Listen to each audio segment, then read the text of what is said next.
Hi Scream Team, and welcome to Autopsy of a Scream. I'm Catherine, and yes, I'm wearing a blanket like a cape. I'm really cold, and I need comfort after that episode. Okay, so I was really excited for this episode because I was like, guys, the threesome is happening. Which, okay, I love Noah and Zoe and Audrey, even though I'm really worried that Zoe is the killer. And so I was like super excited about that, but I was freaked out because I knew about the whole like Jake Tequila thing because of the promos, and so I was like, okay, everyone's gonna be high on stuff or crazy drunk, and yeah, that's never good. I should have known it was all because of the tequila, that they were so like all over each other. But I was excited for that, but then I was freaked out because I knew that Brooke got blood on her, and I'm like, so many things. And there were a lot of things happening. Like, people are getting drunk and throwing up everywhere, which is super gross. Seriously, so much puke in that house. How is Emma ever going to get that house clean? How? Ugh. Okay, so the party happened, and Eli and Emma were weirdly flirting with each other, and I do not know how I feel about that because of Kieran, and then Stavo was being extra creepy. But okay, even though Stavo was being creepy and they found the Bradley James mask, I'm like, I think it's a misdirect. Like, him being so creepy feels very red herring level creepy. Like, they want us to think he's super, super creepy, but really he's just like a horror fanboy and totally non-threatening, even though he did give them the drug tequila. But he probably wasn't the one who dropped it off. I mean, we don't know if he's the one who dropped off the tequila. I would like to think that Stavo is not actually the bad guy. It just fits with my whole, like, red herring Stavo thing. And then Eli is super creepy, but I feel like he's not threatening enough to be the killer. Like, I just don't think he's the killer, which makes me think it's Zoe. And even though I think Zoe is super cool, I feel like it could be Zoe. Especially after the diss at the end of the episode. What was that? Was she mad at Noah because she thinks that he has feelings for Audrey? Or did she only want to be in the relationship with Noah if it was a triad? I mean, they could have a triad. Polyamory is a thing. I would be completely fine with a triad. But I felt like that was weird. Like, no, we're not going to be together because of Audrey.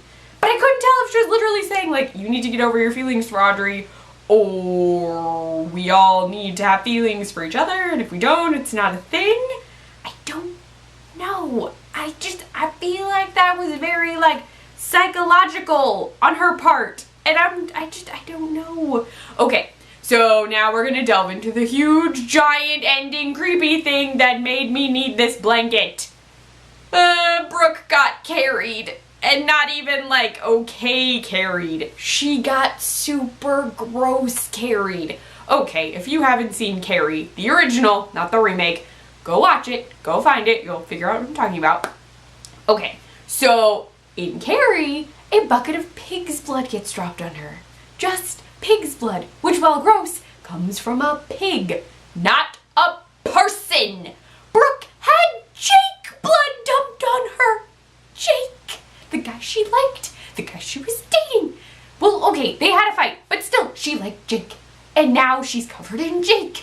She is closer to Jake than she probably ever wanted to be in her whole life. And I mean, now she knows that Jake is dead, which is sort of good, but just eviscerated Jake on the floor of the theater auditorium thing. Is that cool? It's not okay. It's creepy. And seriously, how much prep work did that take? How long was he up there? He's not a fresh dead body, mind you. He's been floating around Lakewood for days, weeks possibly. It's been a long time. And it's so gross. Just gross. And now we know that going into next week that the school gets locked down because a dead body was found, which, okay, I get. Safety says we lock it down so that the students are safe, and I mean, it's supposed to be safety, but you also lock down so that the suspects cannot get away, so that the cops can actively question everyone without letting them leave.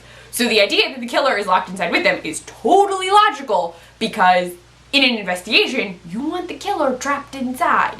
Not that it's great for your other possible victims, but then you have your killer in an easy to find location, so they're not like wandering in the woods, which I think they were during the party, because I don't think Emma hallucinated that. I really think Bradley James' mask was chilling. Maybe. I feel like it happened. Like someone was there and actually wanted to attack Emma.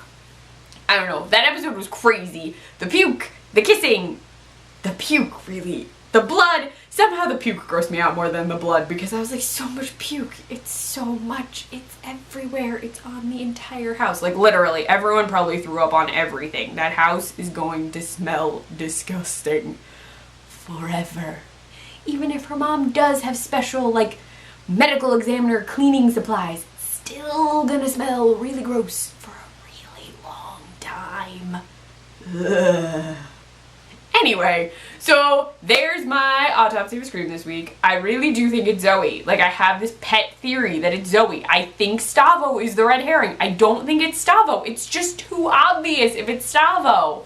I don't know. Let me know what you think in the comments below or on Twitter. You can tweet me. I'm at ClefNotes. Just use the hashtag Autopsy of the Scream so that I can find you.